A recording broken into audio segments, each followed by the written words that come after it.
disebut Allah Subhanahu Wa Taala berfirman, sebaik-baik pakaian adalah pakaian takwa. Pakaian takwa yang mana bila kita pakai meningkatkan rasa takwa kita kepada Allah. Ibu-ibu perasan tak, ada pakaian yang kita pakai tudung je, bukan baju lagi, tudung. Bila kita pakai rasa solehah.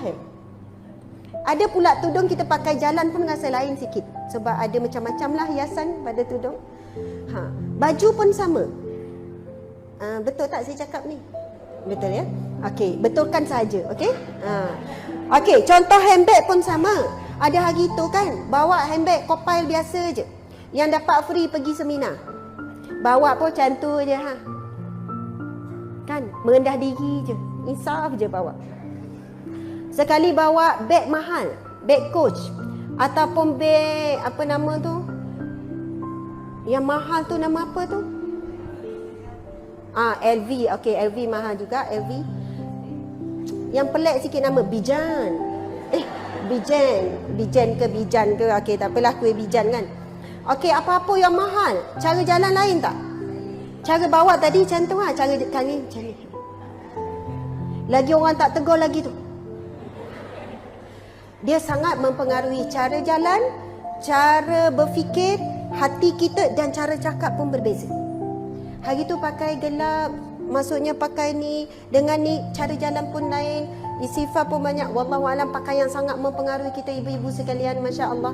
Sebab itu berhati-hati kita memilih. Ini subhanallah, saya tengok sekilasnya, alhamdulillah semua okey. Jangan pula nanti tak nak selfie, malu. Saya tak pernah memandang hina ataupun memandang rendah pada sesiapa. Siapa saya, tak ada hak langsung kita nak mandang rendah kepada sesama manusia. Bahkan ada yang datang kuliah, ustazah, saya baru start nak pakai tudung ya, dia gulung je. Tak apa, subhanallah, kita terus cakap, saya sayang kamu kerana Allah. Ada yang baru nak belajar pakai singkat, ustazah malulah saya masih singkat lagi. Saya bukan ceramah di sini saja kan, bila pergi kepada agensi swasta, agensi kerajaan, ada yang dengar ni datang free hair dan sebagainya. Tetapi yang dianjurkan dalam Islam adalah kasih, sayang, mencintai betul-betul kerana Allah. Tak boleh kita ada rasa benci ataupun tak suka. Sebab apa? Kita tak tahu latar belakang keluarga dia. Dia dibesarkan dengan keluarga yang macam mana. Yang boleh kita buat adalah mendoakan mereka supaya mereka kuat untuk terus berubah ke arah baik, insya-Allah. Masalah kita sekarang ni kadang baru je sebulan kita pakai stoken, tapi mata kita tu kan asyik duk tengok kaki orang. Tak pakai stoken lagi bila nak berubah. Dia baru sebulan tu pakai tu. Dah tengok, asyik duk tengok kaki orang. Mungkinlah dia masih belum mampu untuk menutup aurat kaki dia, tapi dia pakai kasut sampai lutut. Tak pakai stoken tapi pakai kasut tinggi, tak nampak kaki, it's okay lah. Betul ke tidak? Lepas tu mungkinlah dia jalan, rumah dia dekat je, kita bersangka baiklah. Jadi dia tak bertemu dengan orang lelaki dan sepanjang perjalanan tu. Dan mungkin bila baju dia labur, jadi tutup bahagian kaki. Sebab itu dalam bab kita berubah ke arah kebaikan, jangan sekali-kali kita melihat keburukan orang lain. Takut berubah kita ke arah kebaikan, menambahkan buruknya hati kita, kita rasa lebih baik daripada orang lain. Yang kita boleh buat adalah mendoakannya. Dan kalau mampu lebih, kita menasihatinya. Masya Allah. Okey, lagi-lagi bab taubat, kembali kepada tajuk kita. Subhanallah. Firman Allah seterusnya, dan hendaklah kamu meminta ampun kepada Tuhan kamu dari perbuatan syirik.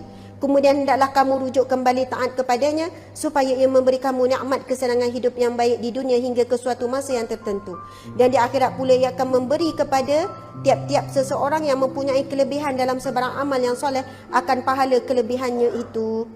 Ibnu Katsir berkata maksud, okey saya tak terangkan tu. Syarat-syarat taubat. Yang pertama, menjauhi dan meninggalkan maksiat tersebut. Sama ada tengah buat maksiat tinggalkan ataupun belum buat menjauhi. Contoh yang sukar ditinggalkan oleh kaum wanita ialah maksiat mengumpat. Maksiat mengumpat. Walaupun ketika itu dia duduk dalam masjid, walaupun ketika itu dia pakai kain semayang, walaupun ketika itu pegang tasbih, subhanallah, subhanallah, subhanallah. Kawan sebelah pun duduk dekat, himpit. Apa khabar? Baik, alhamdulillah, subhanallah, subhanallah. Lama tak nampak? Ya, sebelum ni ada masalah sikit. Masalah apa? Tak adalah masalah apa. Kau janganlah tanya. Kalau kau tanya, aku rasa sedih lah. Start tu. Alah, kita kan kawan, apa salahnya? Mana tahu saya boleh tolong. Ni cerita pasal menantu ni. Dah nak start ngumpat menantu. Baru balik cuti. Oh, menantu yang tu. Yang anak orang kaya tu lah. Contoh ya, saya bukan tuju siapa-siapa. Oh, yang anak orang kaya tu. Kenapa? Perangai tak berubah? Tak berubah lagi. Balik rumah goyang kaki. Pandai dia keluar. Bila time nak makan, dia muncul. Ui, dah start cerita. Masa sebelum nikah seronok dapat menantu anak orang kaya. Habis heboh dekat orang. Saya bukan tuju siapa-siapa ya. Ini contoh saja. Tapi lepas tu, kekayaan itu hanya sekejap saja. Menggembirakan hati kita. Yang menggembirakan lama hati kita adalah akhlak, peribadi, betul tak? Budi pekerti, itu yang kekal abadi. Walaupun dia tak ada apa-apa tapi akhlaknya baik, itulah yang membahagiakan. Kemudian datang ngumpat pasal menantu. Bercakap pasal menantu. Oh, gini-gini. Itulah gini-gini, sekian-sekian. Buka cerita. Seorang wanita, seorang isteri dilarang, tetap haram untuk bercakap tentang aib suami kepada anak, walaupun pada anak. Tiba telefon anak, telefon, mak apa khabar? Baik. Kenapa suara mak lain? Bapak engkau tu lah. Dah start cerita. Padahal masalah hari ni je, semalam bahagia. 3 hari bahagia, 4 hari bahagia. Tapi Allah uji sikit, kebetulan anak cerita, habis ungkit. Ayah kau kalau nak tahu, mak dah sabar sejak nikah lagi tau. Daripada awal nikah. Daripada hari pertama nikah, tahu tak ayah kau macam mana perangai dia? Boleh jadi saja. Buka aib cerita lama-lama. Bila kita buka aib tentang suami kita pada anak, apa akan berlaku pada anak? Hilang hormat pada seorang ayah. Sampai ketika mak ni asyik duk cerita, sampai peringkat dia boleh jadi dendam pada ayah. Dia pun telefon ayah. Ayah, kenapa buat kat mak macam tu? Ayah jangan buat macam tu kat mak lagi tau.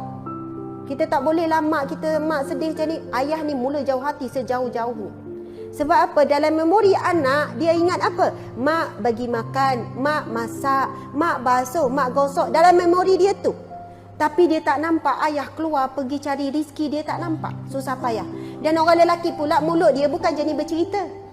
Bukan jenis mengungkit. Kitalah ibu-ibu menaikkan kedudukan suami kita seorang ayah di mata anak. Pergi jumpa ayah. Ayah tu banyak dulu. Ya Allah, banyak ayah kau korbankan. Ayah tu memang dia tak cakap gini. Supaya anak ini jadi anak yang baik. Jangan sampai jadi anak derhaka kepada seorang ayah. Hadis Nabi SAW. Man satara musliman satarallahu fid dunya wal akhirah. Barang siapa yang menutup aib manusia, Allah akan menutup aibnya di dunia dan akhirat. Dan barang siapa yang membuka aib manusia, Allah akan buka aibnya di dunia dan di akhirat, walaupun dia melakukan maksiat di dalam rumahnya. Maksudnya tempat yang tertutup. Berhati-hati kita. Dan paling susah kita nak jaga aib adalah aib orang yang terdekat. Betul ke tidak? Masya Allah. Sama-sama muhasabah. Jadi nak kena delete. Banyak dosa nak kena delete sebenarnya.